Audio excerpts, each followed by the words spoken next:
সরকার ইতিমধ্যেই দুইবার, কমপক্ষে দুইবার প্রতিশ্রুতি ভঙ্গ করেছেন।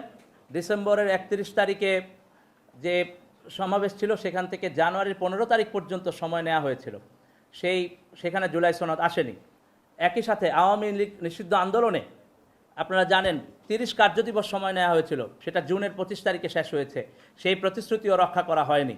সরকারকে স্পষ্ট করে জানাতে হবে তারা কোথায় সমস্যা ফিল করছেন।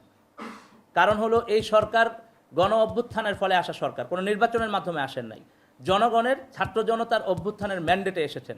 সুতরাং ওনারা যদি কোথাও বাধাগ্রস্ত হন, আমরা বারবার বলেছি আপনারা স্পষ্ট করুন, প্রকাশ করুন।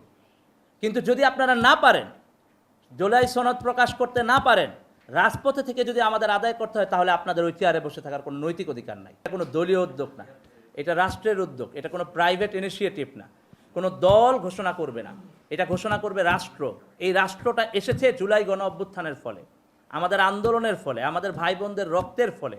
সুতরাং সেই রাষ্ট্রকে যদি জুলাই সনদের দাবিতে বারবার কথা বলতে হয়, এটা অত্যন্ত দুঃখজনক এবং দুর্ভাগ্যজনক। ছাত্র জনতাকে আবারও মাঠে নেমে আসতে যদি হয়, তাহলে এই সরকারকেও কিন্তু ভাবতে হবে যে তার যে ম্যান্ডেট, সেই ম্যান্ডেট কিন্তু সে হারায় ফেলবে। বৈষম্য বিরোধী ছাত্র আন্দোলন আমাদের ইতিহাসের অংশ হয়ে গেছে, এটা ঐতিহাসিক অংশ। কারণ হলো বৈষম্য বিরোধী ছাত্র আন্দোলনের ব্যানারেই আমরা সবাই এক হয়েছিলাম। আপনারা জানেন, যখন 1 জুলাই বৈষম্য বিরোধী ছাত্র আন্দোলন প্রতিষ্ঠা করা হয়, গঠন করা হয়, তখন থেকে সারা বাংলাদেশের আপামর ছাত্র জনতা সবাই কিন্তু ওই ব্যানারে এসে যুক্ত হয়েছেন।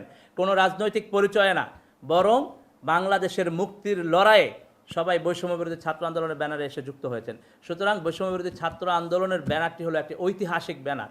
সুতরাং এই ব্যানারের কথা ইতিহাস লিখতে গেলে অবশ্যই উল্লেখ করতে হবে।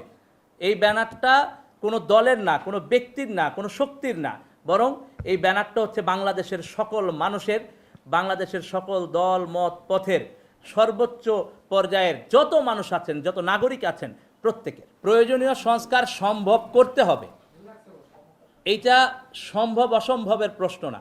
এটা 2000 মানুষের আত্মত্যাগের রায়, এটা কোনো দলের রায়ের উপর নির্ভর করে না। ওই শহীদ পরিবারদের জিজ্ঞেস করতে হবে। আমার 30,000-এর উপরে আহত, পঙ্গুত্ব বরণ করা, তাদেরকে জিজ্ঞেস করতে হবে। অন্ধত্ব বরণ করা, তাদেরকে জিজ্ঞেস করতে হবে যে ওনারা কী চান। সুতরাং রাজনৈতিক দলগুলো যদি মনে করেন যে ওনাদের ইচ্ছা অনিচ্ছার উপর ভিত্তি করে পরবর্তী বাংলাদেশ গঠিত হবে, শুধুমাত্র তাদের ইচ্ছার উপর ভিত্তি করে, এটি ভুল ধারণা। বরং বাংলাদেশ গঠিত হবে এই জুলাই গণ অভ্যুত্থানে অংশগ্রহণ করা প্রত্যেকজন অংশীজনের সিদ্ধান্ত এবং মতামতের ভিত্তিতে। আমরা দুর্ভাগ্যজনক দেখছি, কারণ আমরা দেখছি যে সরকার এখন পর্যন্ত শহীদ এবং আহত পরিবারদের যথাযথভাবে তাদের যে ব্যবস্থাপনা করা দরকার, সেই জায়গায় তাদের স্বীকৃতি, তাদের মর্যাদার প্রশ্ন, তাদের পুনর্বাসনের প্রশ্ন, চিকিৎসার প্রশ্ন, গভর্নমেন্টের পক্ষ থেকে আমরা দেখেছি অলসতা।